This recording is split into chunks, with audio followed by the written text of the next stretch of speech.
Hey YouTubers, it's Charlie. This is going to be my Doctor Who episode 6 video, Maisie Williams part 2. It was kind of a continuation of last week's story, although it was kind of like its own self-contained story. It's just like a bookend for her on the show. I felt like there was a really good chance after last week's episode that she could be a potential new companion, but there were some interesting things that the Doctor said, like some interesting speeches he had in this episode that changed the way I felt about that. So we can talk about it as we get into spoilers. Just careful if you haven't seen the episode yet. A new round of the Doctor Who giveaway starts now. All you have to do to enter is be a subscriber and leave a comment on this video.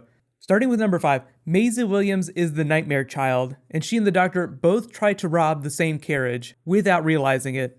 Who else thought of the Nightmare Child from the end of time, like the David Tennant shout out? Clearly Russell T Davies had no idea that Maisie Williams would be cast on the show someday, but I like the way Moffat can now weave Maisie Williams' character into Doctor Who history, just because she is functionally immortal. Even though the last speech the Doctor had with her was rather hopeful, the ambiguous end tag leaves it open to just about anything you could imagine.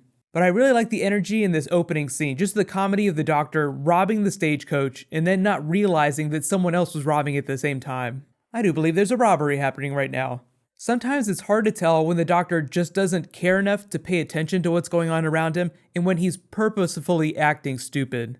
But on to number 4, a Shielder explains what's happened to her in the last 800 years and the Doctor reads her journals. So, all very sad things. But she does mention a really cool historical event that Game of Thrones also borrows a little bit from. George R. Martin just takes from real-world history when he's writing Game of Thrones, like the War of the Roses or the 100 Years' War. And that's what Maisie Williams mentioned in this episode. A Shielder kind of took responsibility for ending the war. You could think of her as being the Joan of Arc figure in that, just because Joan of Arc was a big figure during the 100 Years' War. You fired 10,000 arrows, you're an expert. I don't need to be immortal. I'm just really awesome. But then you get the comedy death montage where everybody tries to kill her for helping people. She's a witch, drown her. That actually is probably what would happen. The sad part though is the Doctor's reading her journals is just the sorrow she feels as the people she loves die off. And yes, she did have actual children, she did give birth to children. That's what these are for. I will endure, but no more children. That event in particular was during the plague. And when the Doctor's telling her about things coming, big things that are going to be crazy in the future that she'll run into, he mentions the Pteroleptals and the Great Fire of London. The Doctor ended up running into the Pteroleptals in 1666. That's also the same year that the Great Fire of London happened. So he can name drop really just about anything from Doctor Who history that she would potentially run into in the future. Girl in the Fireplace, it really just depends on where Ishildur lives in the world. On to number 3, the Doctor and Ishildur versus Sam Smythe and his band of robbers. This was mostly done for comedy, but there was a huge Doctor's Daughter shout out. I'm surprised I didn't see more Jenny jokes on Twitter when the episode was happening. Just because Sam was making fun of the Doctor for being so old. What, you brought your father with you? No, not the puns, no banter. Turns out the Doctor really doesn't like puns. Of course, she is not the actual Doctor's daughter, but so many people thought that she might be after she was announced for the show that I feel like they might have written this in just to poke fun at that. On to number 2, meet Leandro from Delta Leonis, who has tricked Ishildur into getting his amulet, the Eye of Hades, back so that he can open a portal for his people. I'm kind of wondering if the show is going to bring them back, or Maisie Williams, just because the titles of the finale are Heaven Sent and Hell Bent. And this episode was all about opening a portal, possibly to hell. There was a lot of verbal wordplay about going to other planes of existence and hell. But presumably, they destroyed this amulet, or the Doctor rendered it inert after they saved Sam Smythe using the other chip. So the finale titles could be a complete coincidence. I think it has something to do with Gallifrey, but it could also have more to do with Maisie Williams' character in the Delta Leonis. The gallows humor was kind of funny. I did feel Maisie Williams' emotional arc in the episode. It was all about her slowly kind of turning into a Time Lord type person, someone who just didn't care about humanity that much. How immortality kind of drains that out of you. That's why the Doctor is so special, because he still does have empathy.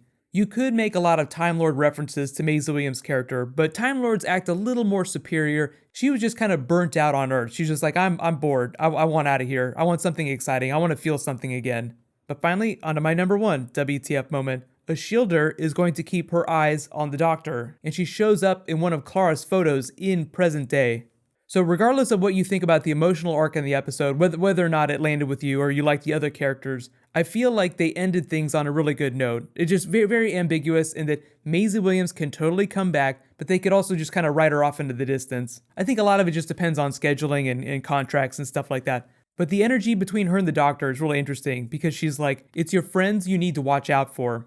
So if you want to take it as like a hopeful moment, you could draw parallels to the Impossible Girl storyline, where Clara, like all over time and space, Clara just tries to save the Doctor from certain situations, like try to help him out whenever she can. But in the case of a shielder, it makes it sound like she's doing that from the background, like less in an obvious way than Clara did it.